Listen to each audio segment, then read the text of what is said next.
But I want to start out with this idea of psychopathy. Yesterday afternoon, I was talking with my friend and colleague who's also on Sirius XM Radio, Dean Obeidallah.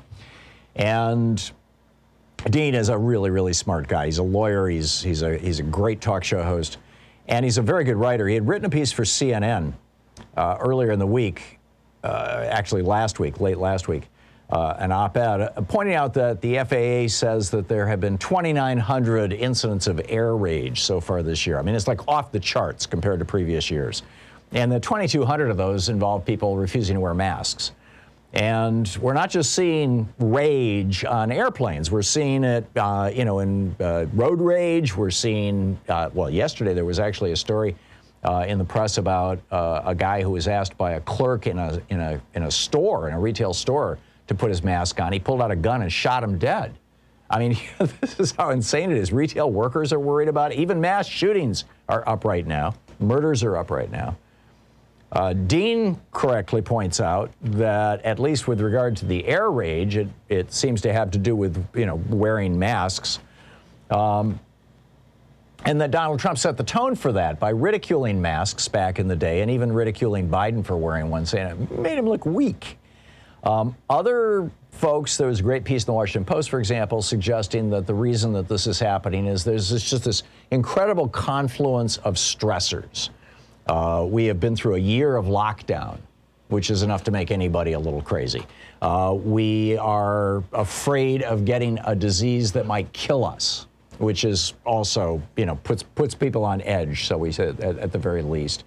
And our economy just went through the worst crash, the Trump crash, the worst crash since the Great Depression, since the Republican Great Depression of the 1920s and 1930s.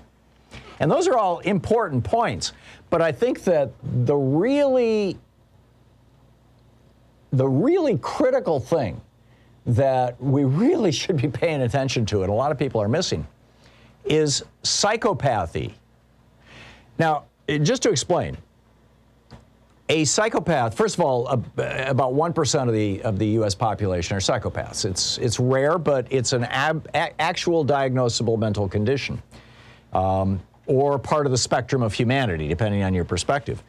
And I could argue either of those points. For a psychopath, the way psychopaths think and feel, they literally believe, and I mean this like literally, that they are the only real person, and I put that in quotes, in the world.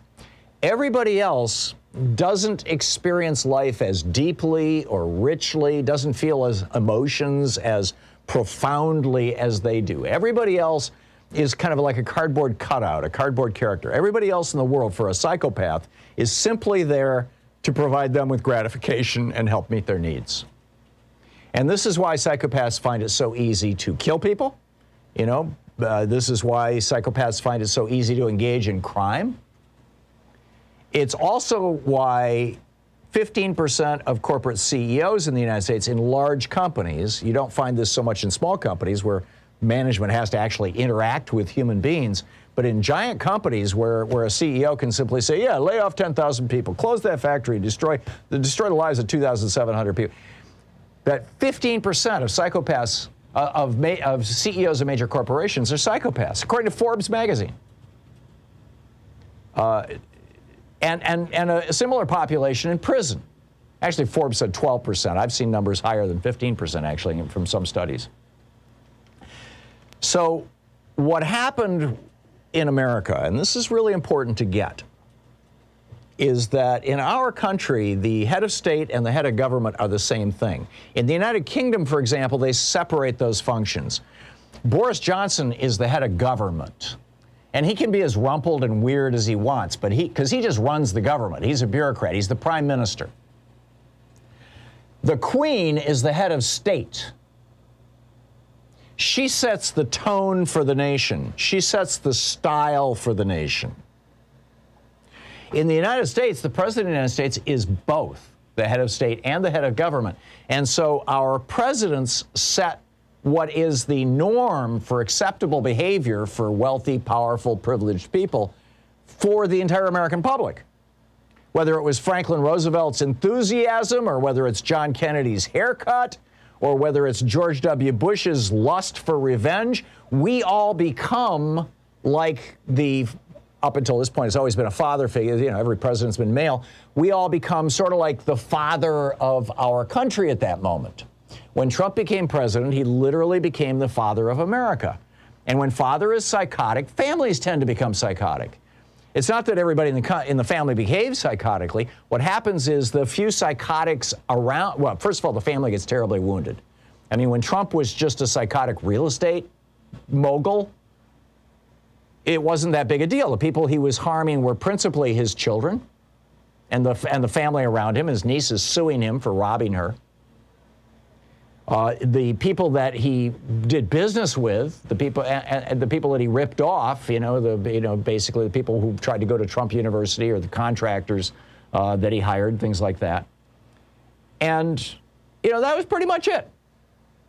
But when he became president, he established a new standard. And what has happened is that 1% of psychopaths among the American population, they are having this massive coming out party. It's been going on for 5 years now. And I mean, one of the starting points is what we saw, in Charlottesville, Virginia, back in, I think that was 2016, maybe 2017. The very fine people killing Heather Heyer. And, one after another, what we're seeing is that Donald Trump made being a psychopath fashionable. He made it acceptable. And his neurological tribe of psychopaths are like out. They are here. And as a consequence of this, you've got, elderly people who have spent their lives volunteering to help with elections. My mom used to do this. I remember being 7 years old, going down to the local elementary school and standing next to my mom as she checked people's names off and checked their signatures as they came in to vote. I have a just vivid memory of that. People like my mom are getting death threats, my late mom, are getting death threats. Literally. They're getting phone calls saying you're going to die a slow and painful death if you don't leave your job, so that we can put a QAnon crazy in there to count the votes. People who have Biden-Harris stickers on their cars or a pride flag in their window are facing vandalism, arson, and worse. Asian Americans are under assault. The assaults on African Americans and Hispanic Americans are cranking up because, Trump's psychopathy has made all of this stuff acceptable. Teachers who are just trying to explain the simple history of America are not only facing death threats, but they're facing losing their employment, which could throw them into poverty and homelessness. And Trump's tribe of psychopaths are organizing themselves on Facebook and other social media and coming together in these armed groups, plotting basically a revenge on a society that they feel has unfairly tried to constrain their selfish behavior, their selfish impulses. Now listen very carefully. The last time this happened to a Western country, the last time a republic, a democratic republic, had as its leader a psychopath in the last 100 years, the last time that happened was 1933 in Germany. Now, thank God Donald Trump was not as competent as Adolf Hitler and was not able to hold on to his power. If he had for another 4 years, we would be going down the same road Germany did in 1934. And Kristallnacht, the Trump version of it would be happening right now, et cetera. They would be rounding up people like me, people like you. And the problem that we're facing is that, remember that 15% of corporate CEOs who are psychopaths? Well, a number of those guys, those psychopathic CEOs, these billionaire CEO psychopaths, have built a massive right-wing radio and television infrastructure in the United States. And they put, and a handful of their hosts, I think, are identifiably psychopathic. Now, I'm not saying all of them. In fact, probably not even most of them, just a few, but the ones who are tend to rise to the top. See, psychopathy in a prison environment, in a criminal environment, or in a giant corporation actually helps you get ahead because you're perfectly willing to step on other people and destroy their lives to get where you need to go. And most people are not willing to do that. So we have psychopaths on right-wing radio and television promoting Trump's psychopathy and basically inviting other psychopaths to engage in psychopathic behavior, threatening people, running around with guns, shooting people, road rage. It just goes on and on and on.